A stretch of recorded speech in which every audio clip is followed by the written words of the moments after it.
By the way, these are not all the real books I read, but I did read this many books. So in my head, this is about right. I'm learning to like myself for the first time. I just like am meant to be here, I think. Hello, lovely people. It's been a moment since I filmed a little video talking about my books, and I'm so excited. So it's been a while since I filmed a reading video, but it's also been a while since I read a large amount of books in a month, and we're trying to make it happen again. I read so many books last January. I didn't read quite as many this month, but most of the books I read were real, actual books. Not that the books I read last year weren't, but I don't know. They just, like, some of the stuff I read were rereads of books that I read as a kid.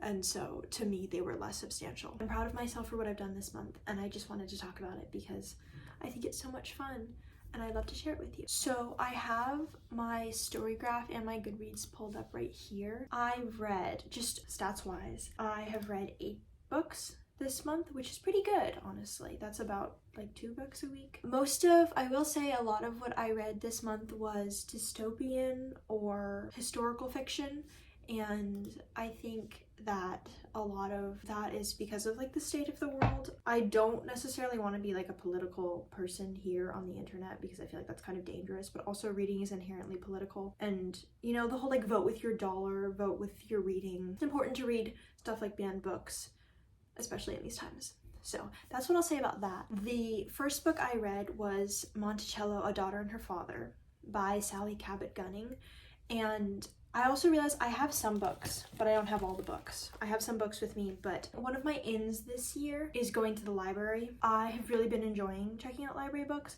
I have a Kindle, and so a lot of the content that I read last year was on my Kindle, and I think that's fine, but I think that if I'm reading something particularly long, or if I'm reading something that's not short and meant kind of for fast consumption, that I tend to feel lost because I can't see how far through the book I am.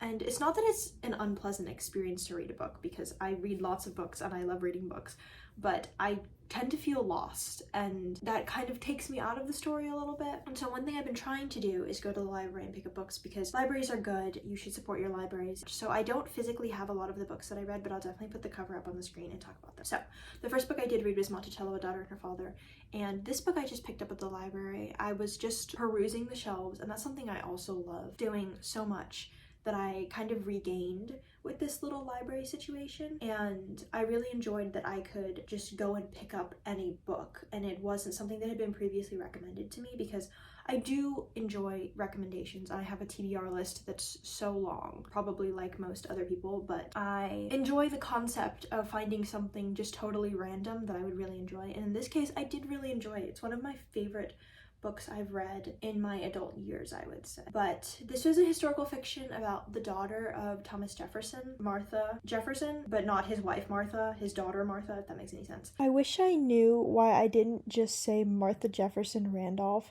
as if that's not a central part of the story, and this is why I need to be using my reading journal so I don't forget what I read. Anyways, it kind of reminded me, I don't know if anyone else did, but if you guys remember those Dear America books they used to write, I don't know like who they were published by. Basically like a diary written from the perspective of a young girl about the same age as the person reading the book, about her life and the historical, like very important historical things she was experiencing in her lifetime, and like that from the perspective of a young girl. So I love that whole coming of age concept alongside this like crazy notable thing in history, and I remember loving them so much, and this kind of called me back to that a little bit. I had a lot of like American history kind of hyperfixations when I was young. It does totally remind me, it feels like a successor to all of these Dear America novels, but it was a lot more nuanced in that it managed to tackle kind of the concept of slavery a little bit, and the fact that Thomas Jefferson, it says after his wife's passing, but I guess no one really knows, was sleeping with one of his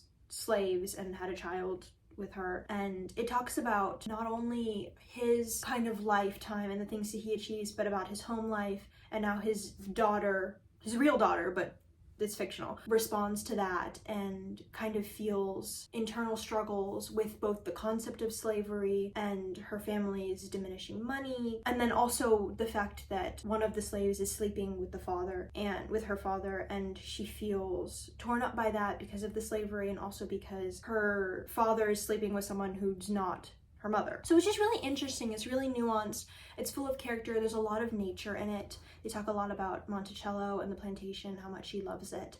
And I just really enjoyed it so much. It reminded me a little bit of my grandma. Considering her demographics, I think it was really good. And she has another book. She has a few others, but she has one called Benjamin Franklin's Bastard, which if you knew me in like my senior year of high school, I had this weird moment where I was really interested in Benjamin Franklin. And so I'm curious about that.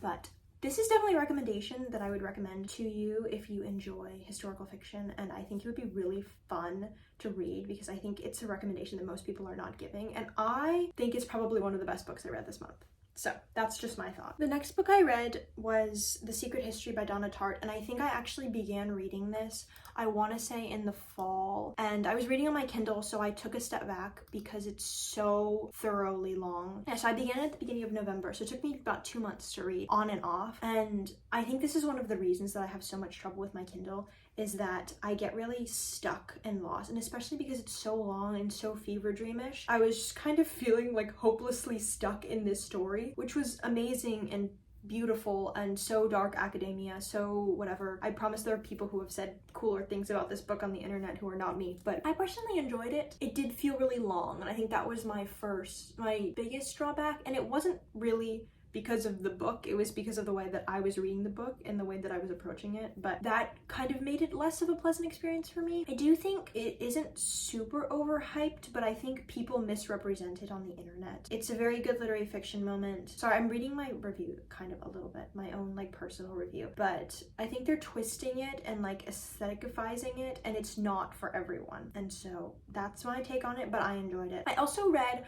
Bunny by Mona Awad last year, I want to say, and I wish that I had read this after The Secret History because I think there's similar takes on this whole classics student cultish situation, and I think that's really interesting to reflect on, but maybe I'll go back and read it again. I didn't really love reading Bunny, but I'm glad that I read it, so I don't know, maybe I'll come back to both of these and read them alongside each other or something. I do wish that I had been able to hold this book, and again, it's the Kindle thing, and I love my Kindle. I love how portable it is, but I do feel lost with long books. So I did enjoy this, not totally my kind of thing, but I don't know. I'm definitely gonna give The Goldfinch a read, which is also a Donna Tartt book, and we'll have to see how that goes. The third book I read this month was The Death of Truth. This was a really good read. It was written in, I want to say 2017, so it hasn't really covered everything that's happened recently, but I think a lot of it is still relevant today for obvious reasons. And I also enjoyed a nonfiction moment. It was more like a collection of short essays, but I feel like it's been a while since I read nonfiction, and I think this was really valuable. I read it before the inauguration, and I felt like I got a lot out of it personally. The thing about stuff like this is that it would be really valuable if everyone picked it up, but I don't think that everyone will, and the people who do pick this up kind of already know most of this information, so that's like an interesting take on it. But I felt like I didn't know some of that, so maybe just people need to go out of their way to read more nonfiction and learn more about the world around them, and I thought this was a really interesting approach to the whole truth, fake news situation going on in the world, because AI is scary, and this was like pre-AI.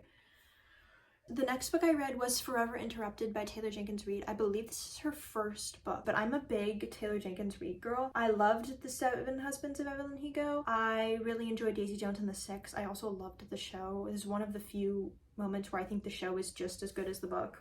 I know, blasphemous for me to say, but I personally think that. I listen to music all the time, so I'm kind of biased. This one honestly did not really blow me away. I know it's her first book, but it just kind of fell short for me, honestly. I'm definitely gonna keep reading her stuff. I'm definitely gonna pick up Malibu Rising and All the Future Things, and Carrie Soto is back, because I have not read those. I wanted to just read something lighter, because I felt like a lot of the stuff that I had been reading in those couple weeks was a little heavy, and this was definitely lighter. It just had a lot of things that I didn't really enjoy. There's death and kind of coping with that, and I thought that was okay, but it was just kind of boring. There were time jumps, and I really don't like when it goes from like past to present to past to present. It just kind of gets on my nerves, because like there's either one side that you enjoy more, or it's just really jarring, and that's like a personal preference, but I don't know, that's just how I felt about that. There also were typos in the book. It was like an old kind of battered paperback from the library, which doesn't happen very often, but someone actually went through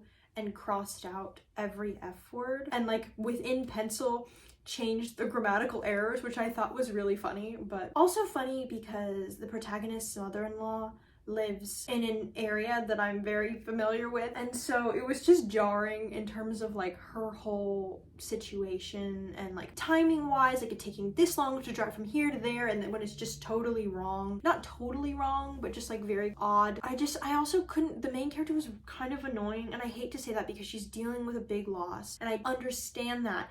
It's just, she was just an annoying person to begin with. So I hate to be like that, but that's kind of how I felt on it with that. So I would say if you want to read this, I would recommend another Taylor Jenkins Reid book. Or if you want something with time jumps and also loss, I would read The 7-Year Slip, which I read last year and is one of my favorite books I have ever read. I'm not big on just like plain old romances, which I probably shouldn't have picked this book up to begin with. That also approached the concept of loss, and I would highly recommend that. Or read another Taylor Jenkins Reid book because most of the others are fantastic. The next book I read was Death on the Lusitania. Again, random book I picked up from the new fiction section. It was enjoyable. For some reason, this book was massive in terms of just size wise. I guess I'm not used to holding a hardcover book as often, but the text was really large and the pages were really thick and the margins were big, and I felt like I was reading a large print book, and it totally wasn't. It was just kind of oddly shaped. So that's an interesting concept, that thing that no one needed to know. But the cover is beautiful, I will say that, and I was kind of drawn in by that, I won't lie. And I also haven't read a mystery in a really long time, and this kind of reminded me of Death on the Nile as a concept and also as a title. I don't read a lot of mystery, but it did feel kind of slow and boring, especially considering that someone gets murdered. Like, that's the whole concept. I'm not spoiling it for you. It's death. There's death. And also kind of predictable. Like, somehow the ending happened and I was like, okay, like, I see that happening. And not that I want it to be shocking, but I don't really sit and theorize. I'm not the kind of person who usually comes up with the ending. Like, I'm not sitting here trying to sleuth it out, but it just like didn't really grip me that much. I will say that it was really well researched. I didn't know anything about the sinking of the Lusitania, and I thought that was really fun, and it managed to kind of take all of these tragedies or historical events and tie them up together in a way that makes a lot of sense and is really interesting. I just think it's not really good as a mystery novel by itself. So the author's note at the end does go into how it ties them all together and which parts are relevant. And there are people from kind of all around the world on this ship. Maybe not all around the world, but a few different places in the world. And I thought that was really interesting. The biggest thing that really bothered me was the like lesbian sapphic representation. I totally was not expecting it at all. Was kind of excited when it popped in. And I think it could have been utilized so much better. It's just like, it was very stereotypical and weird about like, you didn't have to make the one gay person or one of the few gay people really promiscuous and like an actually horrible person who's just using women. It was just weird, and I think they could have been so interesting as more multi-dimensional, interesting characters, and I think he totally missed the mark.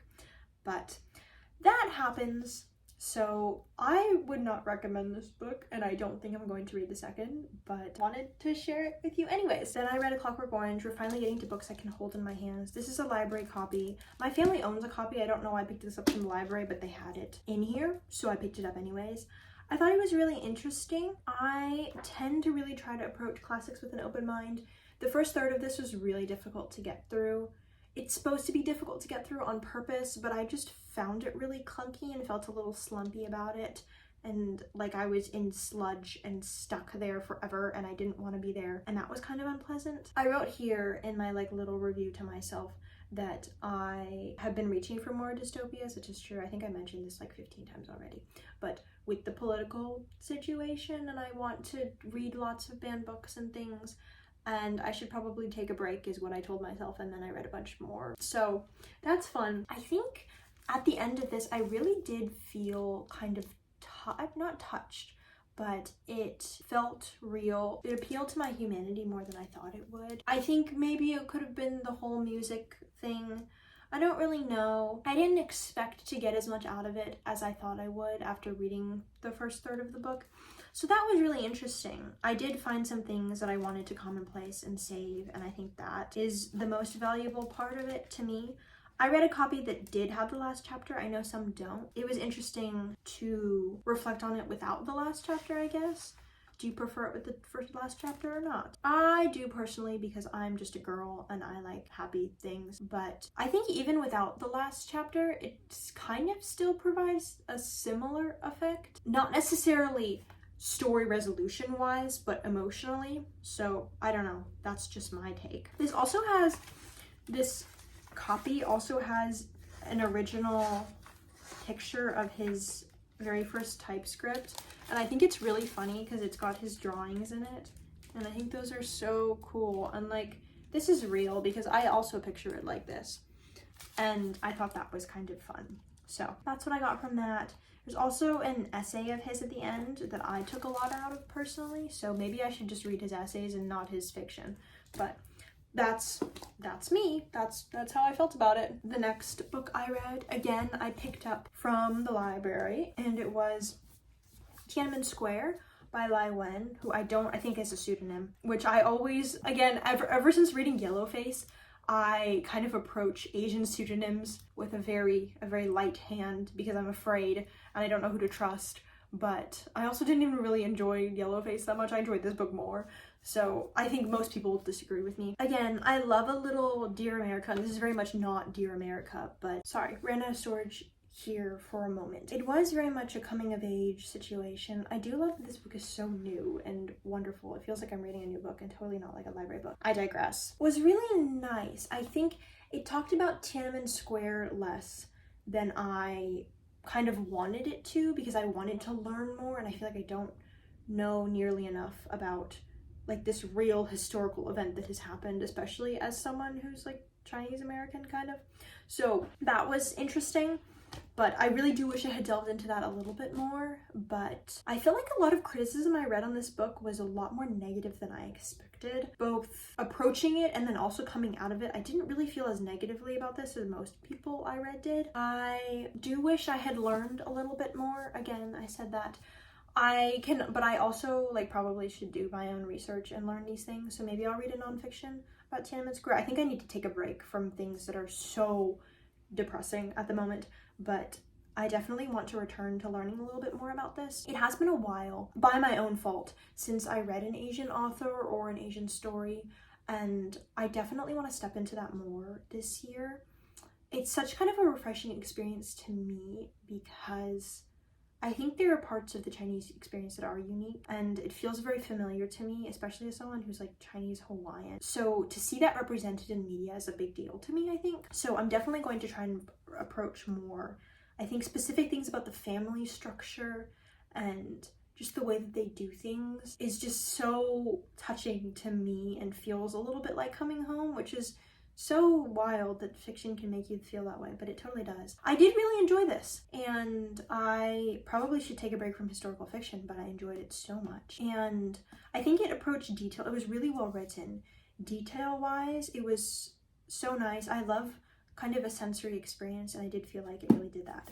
So, recommendation, especially for my Asian friends, I guess. I feel weird saying that, but enjoy. The last book that I read this month was The Handmaid's Tale. This was a reread for me personally. I read it my senior year of high school in my AP Lit class. We did like a book club thing where basically we had a group and we got to pick a book, and this was one of the books we picked. We also picked 1984, and I think Mr. Jekyll and Dr. Hyde, I want to say, and I read that one like entirely on my laptop, I'm pretty sure. Either way, weird reading experiences aside, I did annotate part of this. I was supposed to annotate the whole thing. I totally did not annotate the whole thing, but sorry to my AP Lit teacher. But I don't really feel that sorry because I went back, my best friend and I went back to go visit her like the next year, and she could not remember us at all, which was so weird because we sat right next to her desk. But I get it, teachers see a lot of people. Anyways, again, feels so relevant, which is so wild to me because decades ago, this was 1986, I want to say, and I don't know. I felt like I did get more out of it this time. I got to focus on more things detail-wise because I did really remember what happened in this book. Like I was kind of recent, like a few years ago, so that was interesting. I do think some of my annotations are really insightful and some of them are just really funny just because of the way that I thought of things then. So I don't know, maybe I should just annotate more so I can giggle at it in a few years. But I got so much more out of it now that I'm not reading it for school, I think also, which is funny because I think then I felt like I was on so much of a time crunch, just in terms of like when I had to have it read by, which is funny because I read it in a much shorter amount of time now, but I also had time to sit back with it and I didn't necessarily have to stop and write something every 2 seconds. So I don't know, I definitely want to annotate this. This is my own copy. I want to go back and highlight some things because I think there are so many things written in this book that are so touching and wonderful, and also very not wonderful but insightful, and I would like to approach it again later. But for now I just kind of did a straight read through and it was pleasant. So it was unpleasant, but a pleasant experience for me, especially considering the fact that I just read Clockwork Orange and also a book about like a deeply painful tragedy. So this to me was more pleasant, if you can believe it, which I should be careful about saying considering the subject matter, but I don't know, those are my honest thoughts. Wait, this is really funny. Sorry, I just like looked back at my own review and I'm reminded, I can't believe, maybe I shouldn't say this on the internet, because we read it in class, kind of, we had to write discussion posts about it. And I very embarrassingly referred to Margaret Atwood as Margaret Thatcher in my public class discussion board that was viewable by everyone. And I don't think anyone noticed. Like, I don't even think my teacher noticed. But every time I think about it, I'm truly mortified because I don't know what happened. Or that's what I thought. But Margaret Thatcher was like the prime minister. And that's not even close. And I think it's really funny.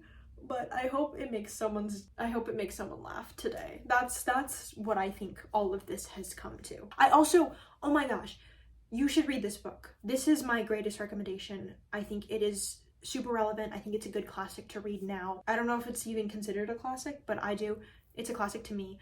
And I think you should read it. I think it's really relevant. I think it's really important. I think it's really interesting to see how close to real life this is. And also in this book, nothing is written in this book that did not happen in real life. It's just like together. Anyways, she read in the introduction. You should read it. Please read it. Anyways, that was all I read this month. So because I have Storygraph open, I thought I would tell you some of my stats. I read 8 books and apparently 3,956 pages. Most of the books I read were reflective, tense, emotional, and dark, which, you know, like I feel a little concerned for myself. Read mostly medium and slow-paced books. Page numbers are pretty boring, just like regular. I read 1 short book, 2 short books, 2 really long books, and 4 kind of in the middle. 88% fiction and 13% nonfiction. It was 7 fiction and 1 nonfiction. I really need to read more nonfiction this year. That's one of my goals. Mostly historical. Again, no surprise. Dystopian. I read classics. I read 2 mystery books. Oh, I guess they're considering The Secret History of Mystery. I guess it is. 2 literary fiction. Bunch of other things. 88% print and 13% digital. Again, 1 book on my Kindle and 7 physical copies. 1 of them was one that I owned, and I think that the rest, so 6 of them were library books, I believe. So that was exciting. Here is what my star ratings for this year look like. I think probably both of these 4.75s could be 5 stars. I think I might change Monticello to 5 stars. I just, like, something about it was not perfect, and I think for a 5-star read for me personally, I have to feel like I'm like in the moment. Like, this is the perfect book for me to read at this current moment. So I don't know, still thinking about that. But those were all of my January books. I just also wanted to mention really quick books that I want to read in February. I currently have downloaded on my Kindle Emily Wild's Encyclopedia Fairies, I think is what it's called. I have been wanting to read this, and hopefully it's not going to be a mistake to read it on my Kindle and I'm not going to feel too lost. I think for me it's easier to pick up a physical book than a book on my Kindle. I don't know, it's like it's not even less steps because I just open it and the book is right here. But I'm hoping I'll really enjoy it. I've heard really good things about it in terms of writing, and I'm like a few pages in and really enjoying it so far. So I am excited to share that with you. And then I finally got my hands on All the Light We Cannot See. I realize all is covered, but don't want to dox myself. So very excited. I read his book of short stories last year and very much enjoyed it. And I can't wait to read this. I think it's, again, World War II historical fiction. I cannot escape. I genuinely cannot escape. I'm so excited to read. And The last thing on my short list for this month is Circe, and hopefully I'll read more books than that, but I had it on hold at the library, and then my hold ran out because I forgot to go pick it up. And I feel like a horrible person for taking books from other people, but hopefully I will get my hands on it this month and read it, because I've heard very good things about it as well. And I think someone might have recommended it to me in a video, so definitely gonna read that. That was my January. Thanks for being with me. Hope you had a good reading month, however many books that entails for you. And if not, I hope you get to read some in February. And if you're not a reading person, I don't know what you're doing here, but hey, I hope you're doing great. You should like and subscribe anyways. And yeah, that's all I have to say. Thanks for being here. I kind of feel like, you know, in one of the people in the movies that's been around. I can't believe I just talked about books for an extended period of time, and now I am immediately talking about movies. I feel weird and brain rotty, but anyways, books.